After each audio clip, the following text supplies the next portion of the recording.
Today we are going to be discuss about mechanical properties of polymers. It is of great importance to be familiar with some basic mechanical properties of the material before its application in any field, such as how much it can be stretched, how much it can be bent, how hard or soft it is, how it behaves on the application of repeated load, and so on. So we should know about these all the properties for polymer. So we will study four types of properties of polymer: tensile strength, percentage elongation to break, Young's modulus, and toughness. These are four main mechanical properties for the polymer material. Here, now in this graph, the horizontal line is strain and the vertical line is stress. Okay, when we apply a force on the material, okay, the material length is changed gradually and our graph of stress versus strain will goes like this. Okay, and at particular stress and particular strain, now it breaks. Okay, so this is a behavior of the polymer material in stress and strain curve. Polymers as materials need to be strong or tough or even ductile. Polymers resist differently when they are stressed. Flexible polymer can perform better under stretching, whereas a rigid polymer is better under compression. It can resist against stretching, compression, bending, sudden stress, and dynamic loading.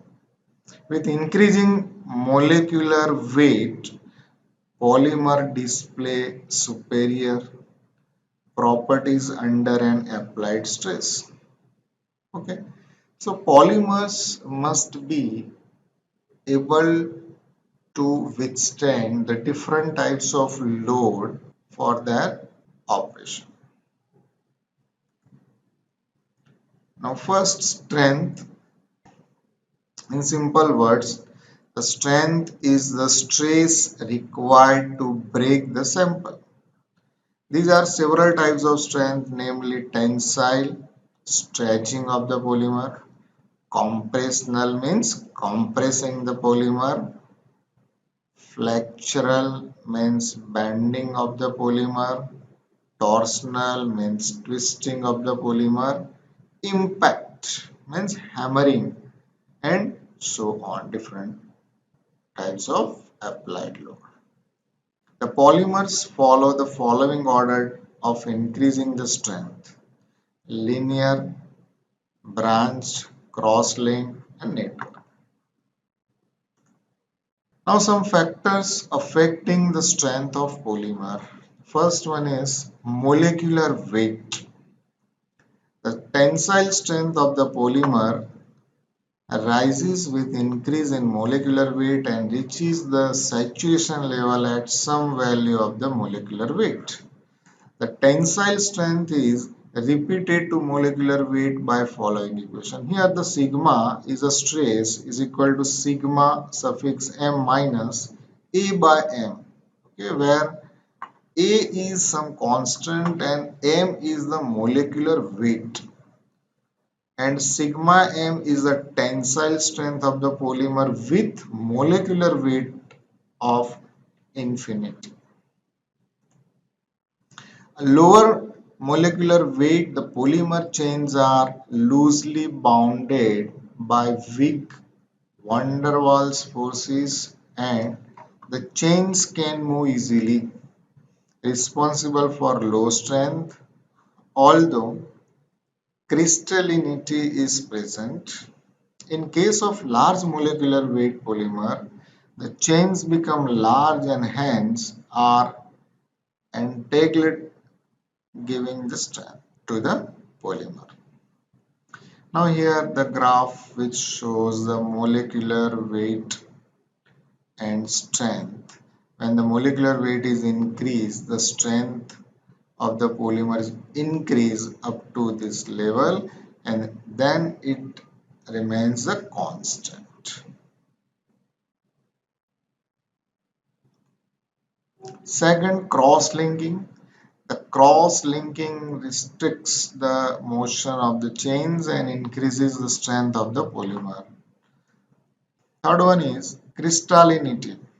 The crystallinity of the polymer increases the strength because in the crystalline phase, the intermolecular bonding is more significant. Hence, the polymer deformation can result in the higher strength leading to oriented chains. Percent elongation to break means ultimate elongation. It is the strain in the material on its breakage. It measures the percentage change in the length of the material before fracture and it is a measure of ductility. Okay, so when we stretch the polymer, the length of the polymer is increasing.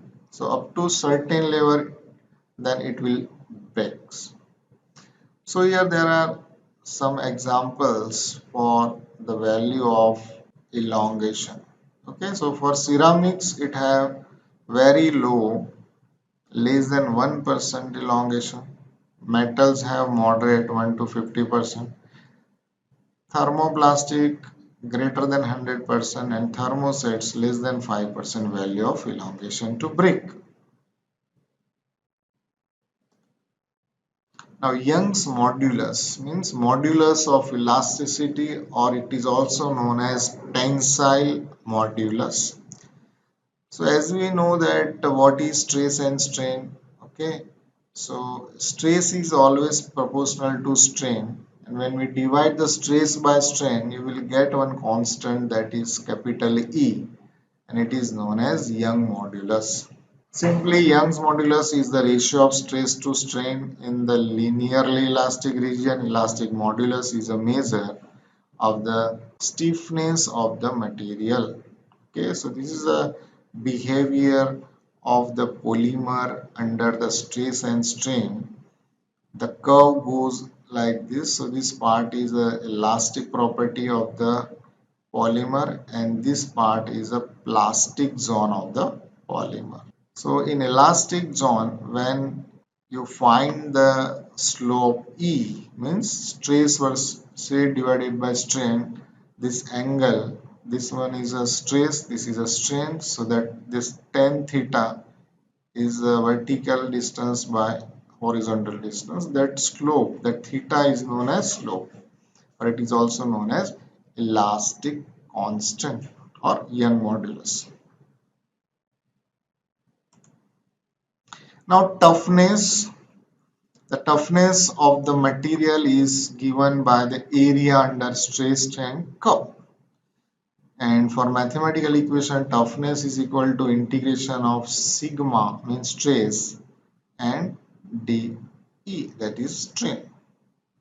So on stress and strain curve, okay, for this curve, this point is a breaking point of the polymer and under this curve, this area is known as toughness of the material.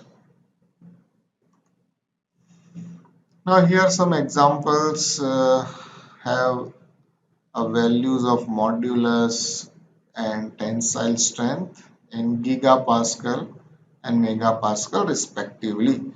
Polyethylene has 0.88 gigapascal modulus. This is a modulus means value of capital E, Young modulus.